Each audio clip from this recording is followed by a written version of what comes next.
Guys, nawashukuru sana mliofuatilia series ya maumivu. Mimi ndio Henry, nilikuwa mwandishi wa series hii hapa. Nashukuru siku ya leo ilikuwa siku ya mwisho, tumemalizia series yetu. Tunamaliza kwa episode ya 13. Then series zingine zinaendelea kuandaliwa. Maybe tunaweza tukakutana nikiwa na Lama Films ama tofauti na Lama Films. Ila huu ndio mwanzo. Hii ni series yangu ya pili kuifanya. Series ya kwanza niifanya nikiwa na Misumari. Anaitwa Misumari Gang.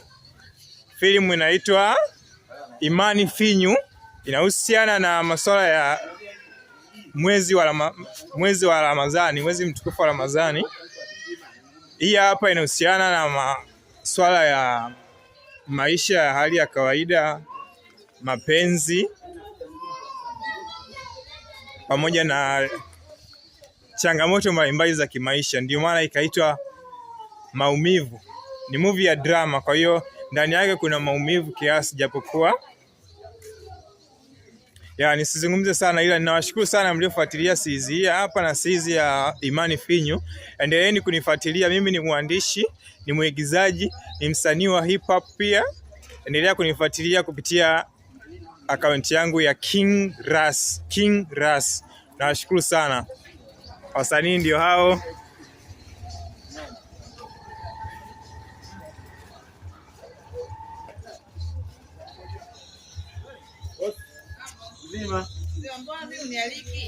Karibu. Sawa, nakuja. Tunakuja kupiga scene hapa. Anaitwa Idi huyo hapa, ni producer. Producer. Umesema nani? Jitambulishe. Mimi Kayula Nkuba, Kaliankozile. Nani? Mkurukumbi. Asante. Dada Jackie hapo, wakusikilize. Asante. Mnatuonaje hizi rangi? Mnatuonaje hizi rangi? Huyo ni Mama Ray, huyo hapa ni Idi. Ray, huyo hapa ni Ray, huyo hapa ni Baba Tatula na Mama Tatula hapa. Alafu tuko na Kai hapa, Musa Tipsi. Huyu wa nyumbani, homeboy jamani huyu. Jordan Boy jitu la Kiha hilo. Nawashukuru sana. Asante pia.